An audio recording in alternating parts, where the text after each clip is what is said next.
Hello, welcome to my video. Today I'm going to be discussing in a 2 or 3 part series who I believe are the most underrated metal bands out there today. It was initially going to be 5 in one video, however I realised the video was about 30 minutes long and I didn't really want to do that.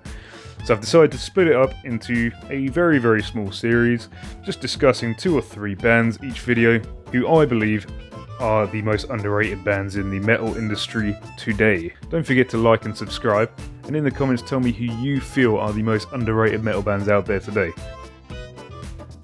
Now this is a slightly biased one because Meshuggah are actually one of my favourite bands of all time. I've listened to them since I was about 13, 14 years old, and being a drummer, you know, they are definitely a go-to metal band if you want to learn about complex drumming. So a quick bio on Meshuggah. They are a 5-piece experimental extreme mind-altering band from Sweden. They were formed in 1987 by lead guitarist Fredrik Torendal, who has been temporarily replaced on tour by Scar Symmetry guitarist Per Nilsson.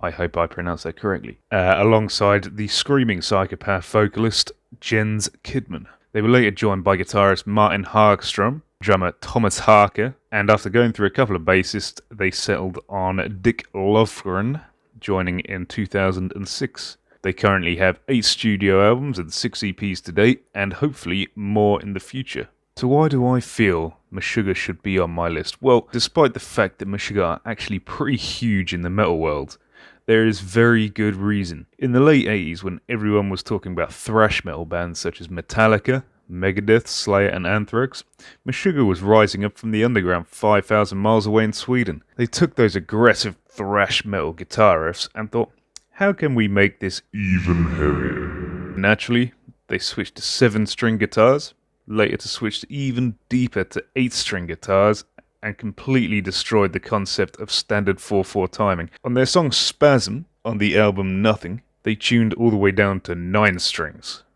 That's heavy. Now their riffs were generally pretty simple, but it was the rhythms, timings and guttural guitar tones that made it sound so aggressive. Now I personally think that the genius part of their sound is actually what the drums are doing. In a nutshell, Harker, he follows the insane guitar rhythms with his feet on the kick drums. However, at the same time, he plays a solid backbeat with the China cymbal and snare drum. And so by doing this, Meshuggah was able to write some of the most experimental and outrageous timings possible, but held it all together under a steady 4/4 beat. And by employing this 4/4 backbeat on top of the insane, now I mean actually insane timings, they made their music far more understandable for the listeners and gave their fans a solid beat to headbang to.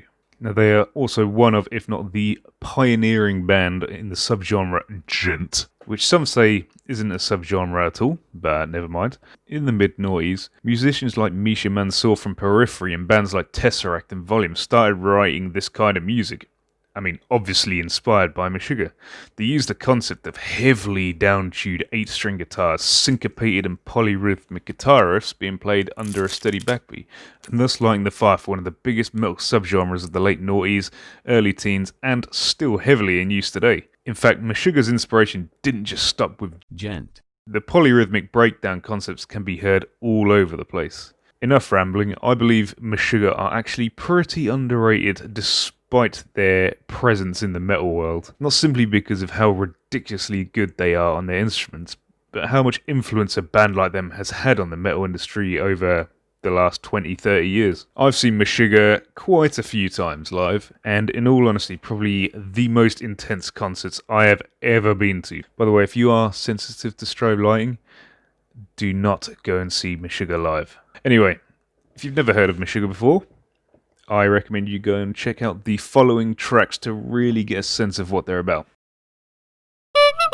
I've been a fan of Diablo Swing Orchestra for a while now, and I found out about them in possibly the most random way possible. I was sitting in the office at work just thinking about music, when I thought, I wonder if anyone has tried combining heavy metal with swing before. Searched on Google, swing metal, and after a small search, landed on the track Voodoo Mon Amour by Diablo Swing Orchestra. Now, I don't want to sound cliche or like a cheesy promoter here, but Jesus H. Christ was I shook. The track is literally a perfect balance of swing and metal. Not a metal song with a few trumpets, not a jazz song with electric guitar. It's literally a perfect combination of the pair. Why had I never heard of this band before? Now, Diablo Swing Orchestra are known for combining approximately every possible genre conceivable together with metal to create an almost indescribable musical catalogue. Now, I went for a walk a few months ago and decided to listen to their 2012 album Pandora's Pinata. It started with Voodoo Mon Amour, which I was already familiar with, but then progressed throughout the album, exploring a wide array of genres, instruments, styles, before ending with the finale track, Justice for St. Mary. Now, this track was quite a lot slower than the others, starting off with acoustic guitar and woodwind instruments, gradually over 6 or so minutes getting heavier and heavier, eventually getting to the ending, which kind of ramped up into some insane orchestral dubstep metal mashup. It was a roller coaster of an experience, to say the least. To think that in one album I have listened to swing, funk, prog, and now dubstep. The band is so good, however, they even switch genres mid-song. For example, Black Box Messiah. It starts off with a build-up on the drums, then bringing the electric guitars in.